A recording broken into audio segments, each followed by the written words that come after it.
I walked into my surprise birthday party and caught my husband kissing my sister, then discovered my entire family knew and had been covering for them for months.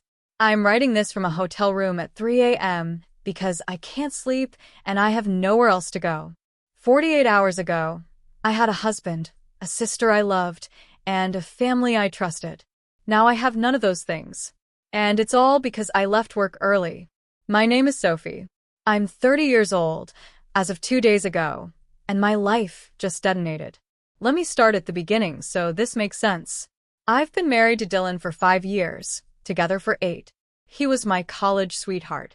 We met sophomore year, fell hard, got married right after graduation.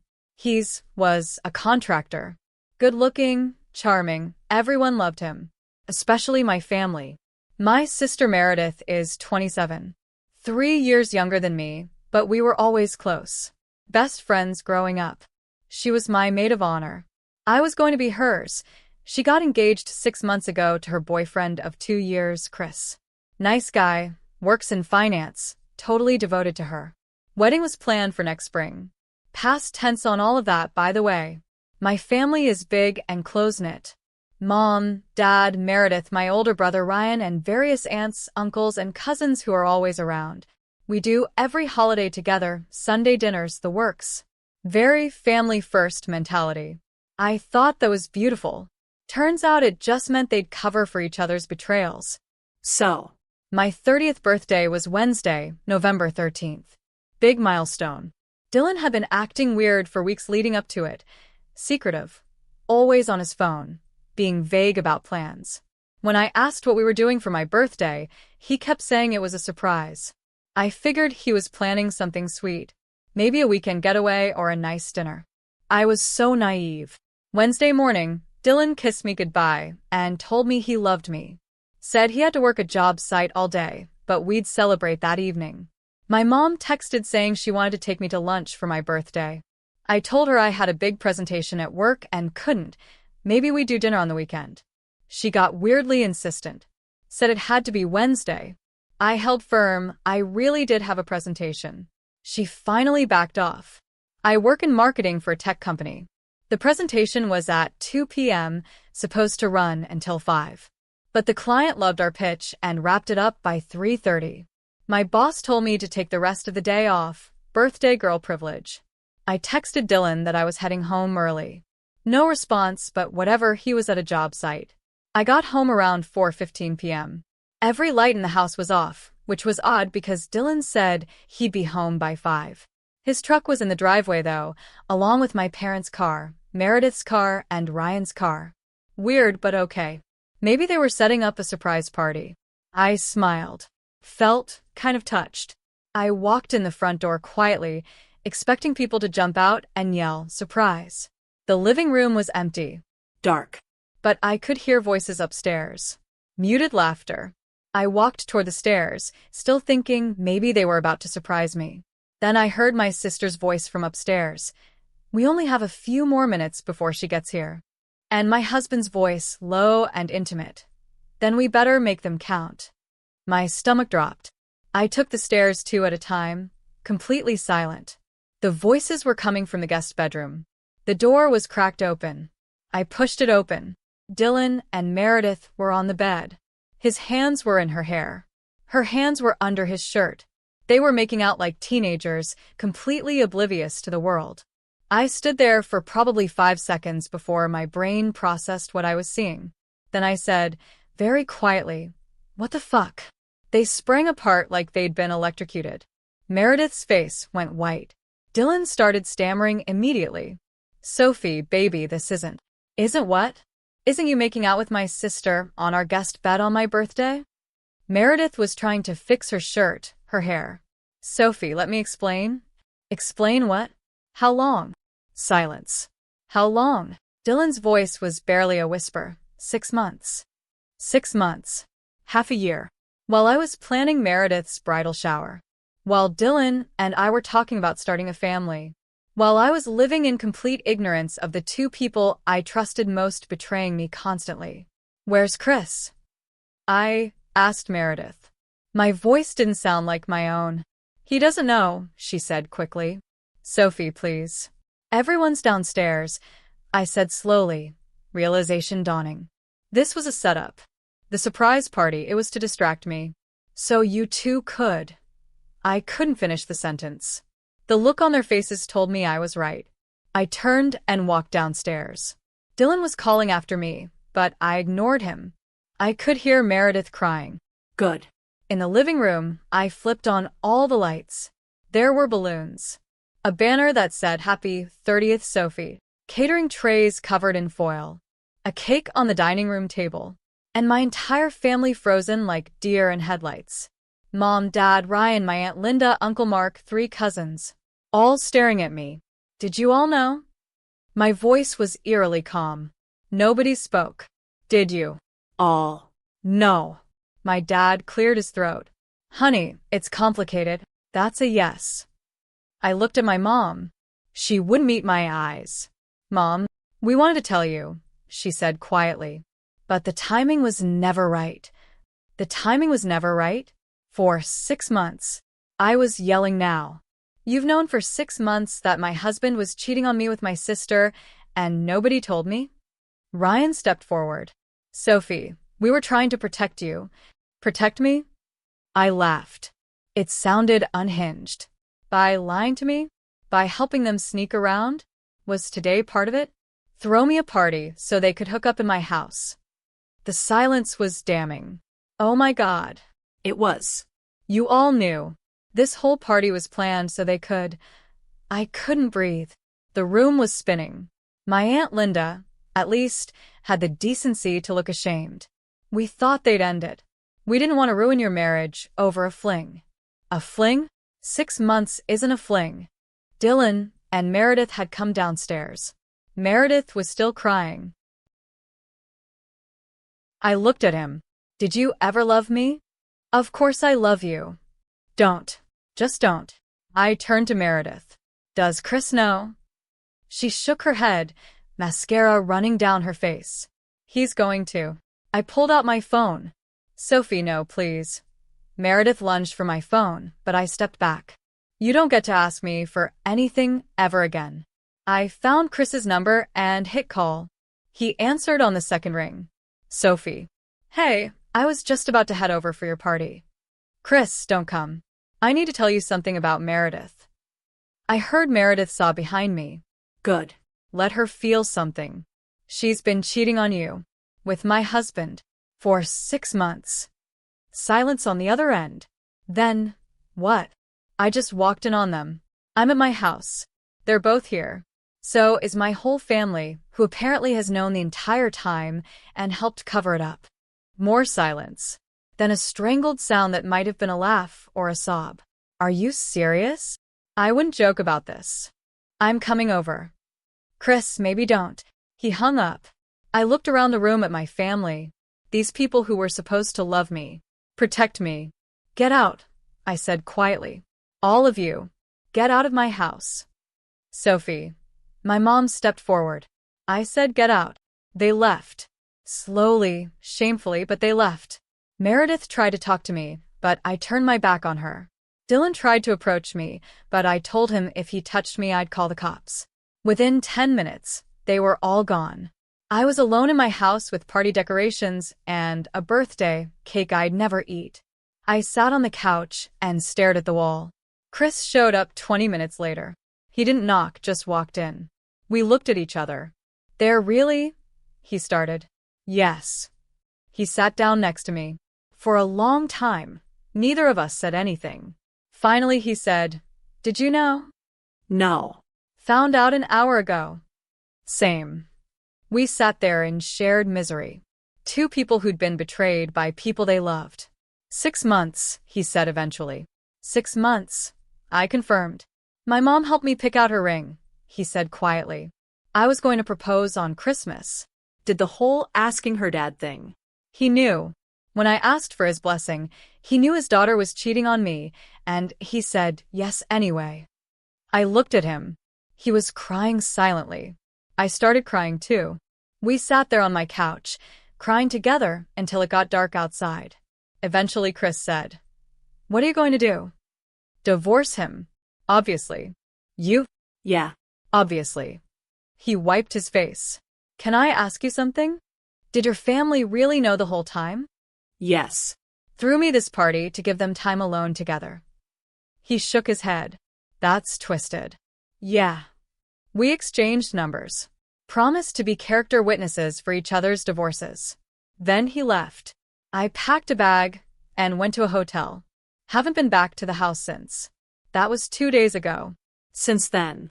Dylan has called 47 times. I've answered once. Told him I wanted a divorce and to speak to me only through lawyers. He cried. Begged. Said it meant nothing. I hung up.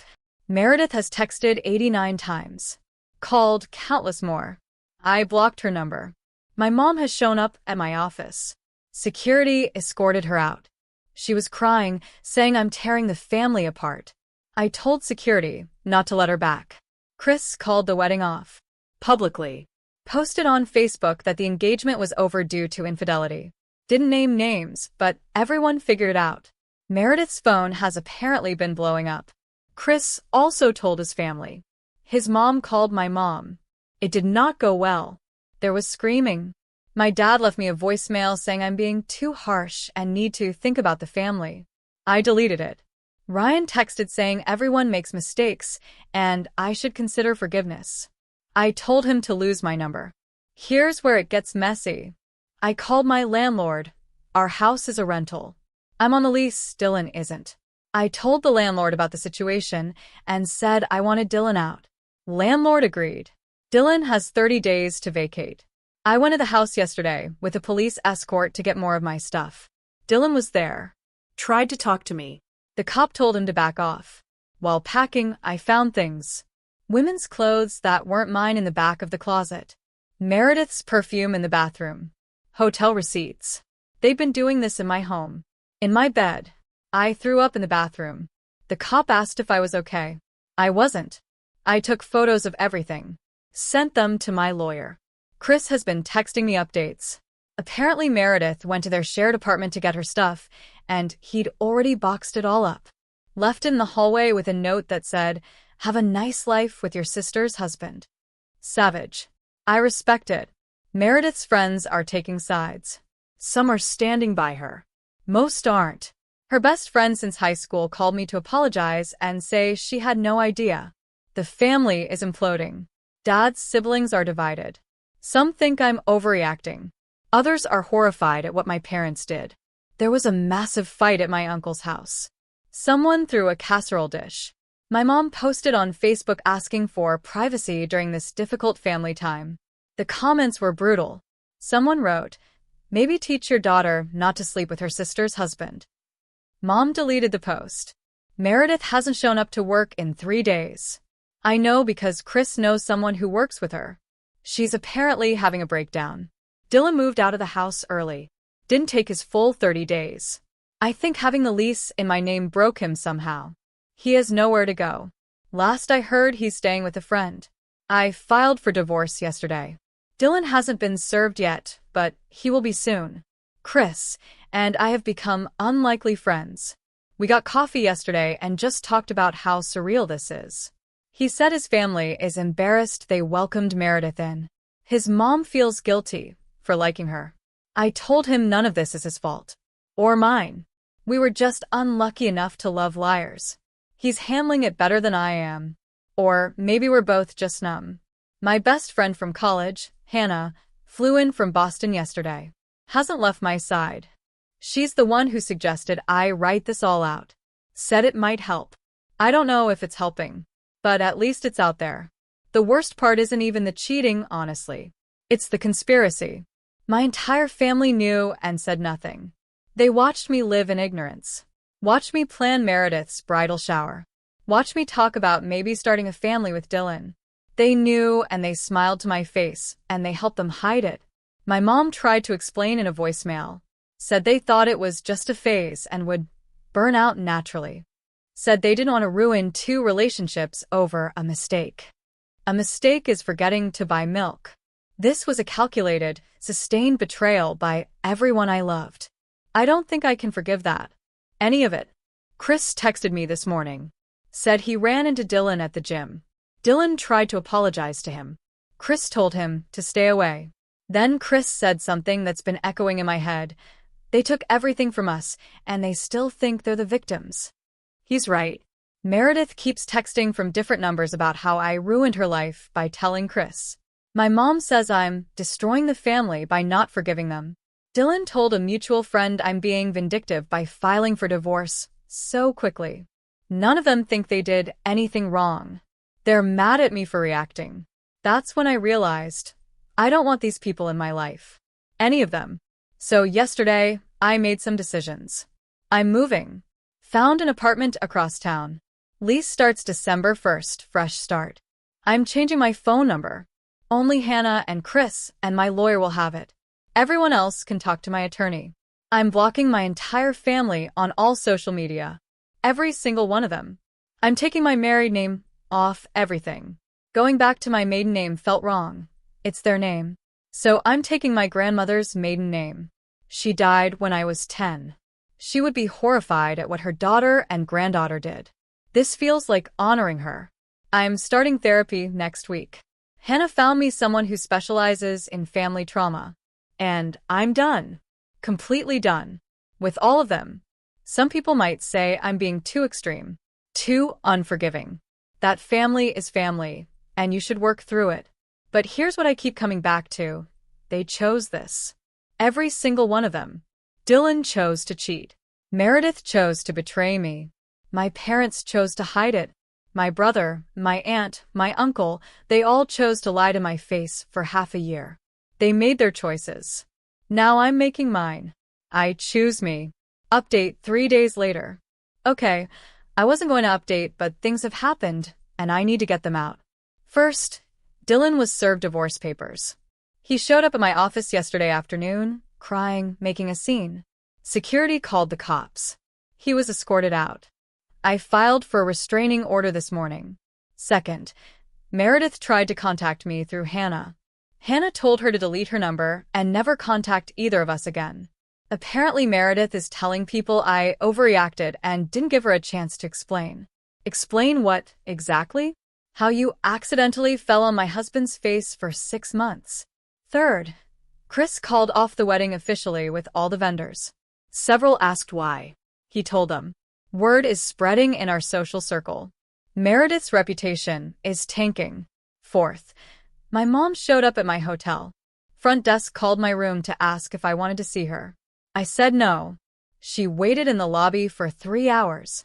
I left through the service entrance. Fifth, my dad called my lawyer. Tried to convince my lawyer that I'm having a breakdown and need family intervention. My lawyer told him she'd file harassment charges.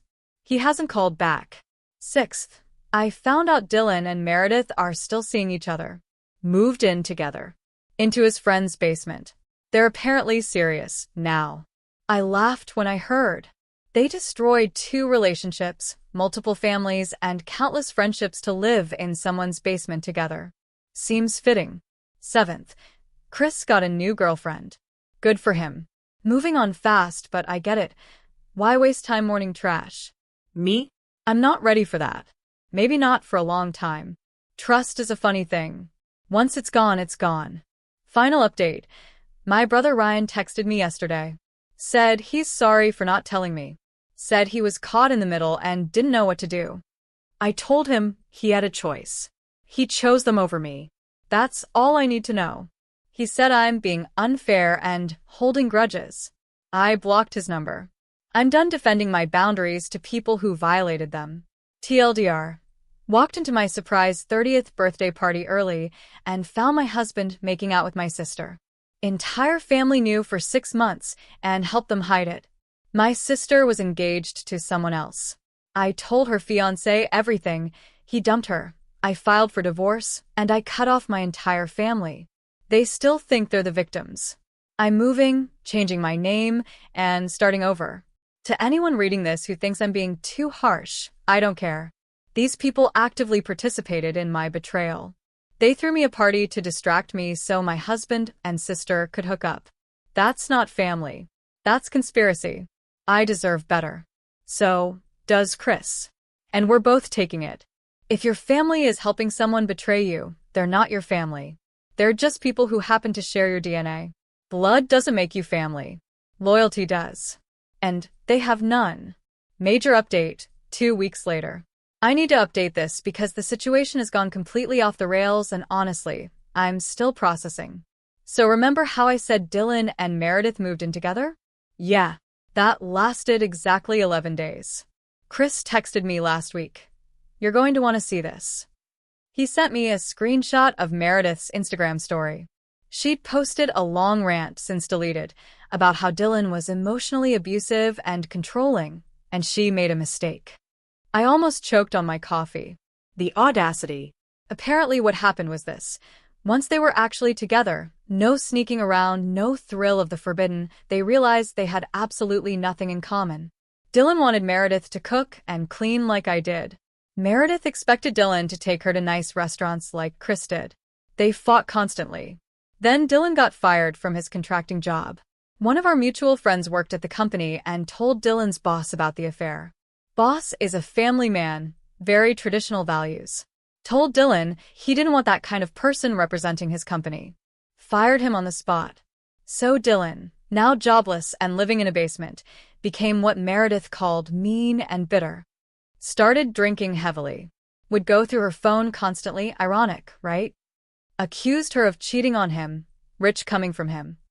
It imploded spectacularly. Meredith moved out and is now back at my parents' house. Dylan is apparently couch surfing. But wait, it gets better. My mom called my lawyer crying, begging to talk to me. My lawyer said no.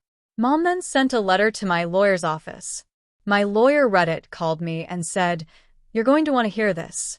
The letter was 6 pages of my mother explaining that SHE was the one who introduced Dylan and Meredith.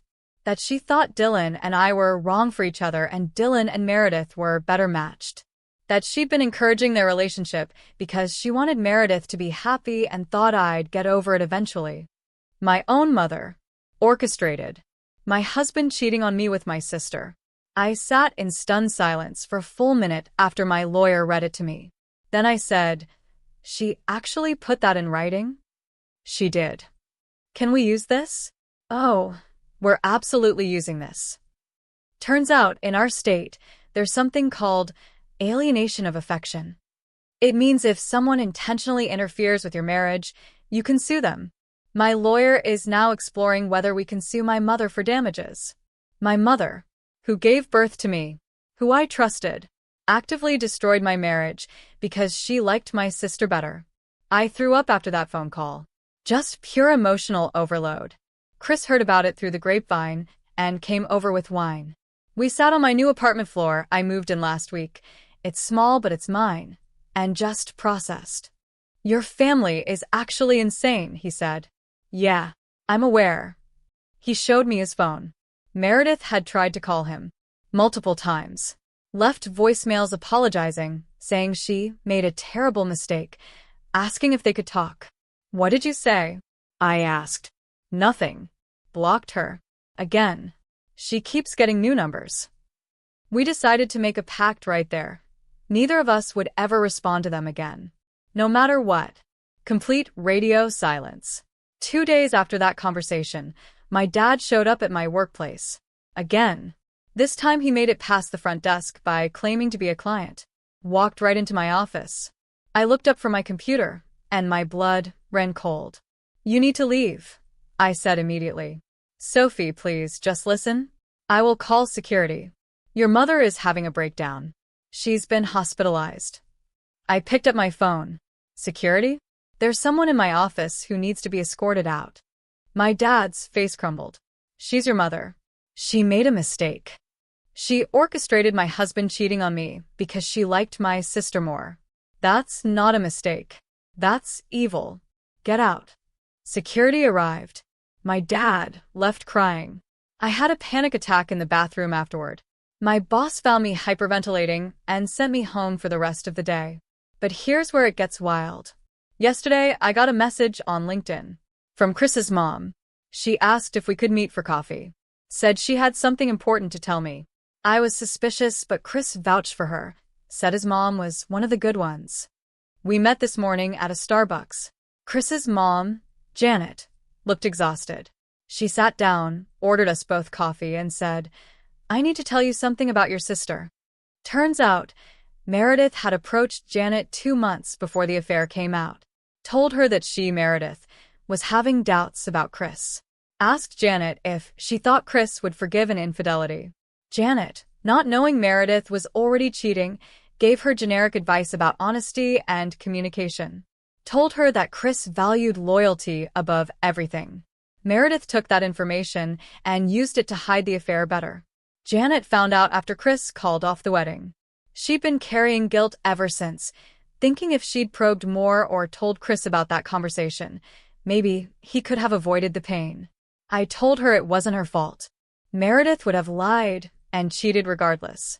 Some people are just wired that way. Janet cried, hugged me, said she always liked me better than Meredith anyway. Chris and I had been friends before we dated our respective partners. Small world. She also told me that Meredith had reached out to her last week. Asked if Janet could put in a good word with Chris. Asked if there was any chance they could reconcile. Janet told her to lose her number and never contact her family again.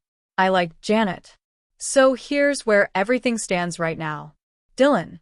Unemployed, couch surfing, apparently drinking heavily. Mutual friends say he's a mess. Keeps posting cryptic sad quotes on Facebook. I have him blocked, but people send me screenshots. It's pathetic. Meredith. Living with our parents, no longer with Dylan, reputation destroyed, friends abandoning her. Chris won't talk to her. She's apparently seeing a therapist, but honestly, I don't care. My parents. Mom had some kind of breakdown and was briefly hospitalized. I don't know details, don't want to know. Dad is trying to hold the family together, but it's not working. Their marriage is reportedly rocky now. Turns out Dad is furious that Mom orchestrated this and didn't tell him the full extent. Ryan, still trying to play peacemaker. Still blocked. Someone told me he's planning a family intervention for Christmas. I will not be attending. Me. Moved into my new apartment. New phone number. Restraining order against Dylan was approved. Divorce is progressing. Should be finalized by February. Changed my name legally. I'm now Sophie Callahan, grandmother's maiden name. Started therapy, and it's actually helping. Got a promotion at work. My boss has been incredibly supportive through all this. Chris. Dating someone new and seems genuinely happy. We still text regularly. He's become one of my closest friends through this nightmare. We joke that we're trauma bonded now. The lawsuit against my mother is moving forward. My lawyer is confident we have a strong case. The letter she wrote basically confessed to everything. My dad's lawyer reached out trying to settle, but my lawyer told them we're going to court. I want a judge to hear what she did. I want it on public record that my mother destroyed my marriage on purpose. Not for money, though if we win, that's a bonus, but for validation. For proof that I'm not crazy for cutting them all off. Some extended family has started reaching out. My dad's sister, Aunt Carol, called my lawyer asking for my new number. Said she had no idea about any of this until recently. Said she's horrified and wants to support me. I'm thinking about it. Maybe. She was always kind to me. But trust is hard now. Hannah, my best friend from college who flew in, has basically become my sister now. She calls me every day. Sent me a care package last week with my favorite snacks and a card that said, "Blood doesn't make family, love does." I cried for an hour. I'm also starting to date again. Nothing serious, just coffee dates and getting used to talking to new people. It's terrifying and weird, but also kind of exciting. Like I'm reclaiming my life. One guy asked me why I was single, and I told him the truth. My husband cheated with my sister, and my family helped them hide it. He stared at me for a solid 10 seconds and said, "That's the most fucked up thing I've ever heard." We're going on a second date next week. I'm not the same person I was 3 weeks ago. That Sophie trusted people easily. Believed in family loyalty. Thought love was enough. This Sophie knows better. This Sophie has boundaries made of steel. This Sophie doesn't give second chances to people who don't deserve first ones.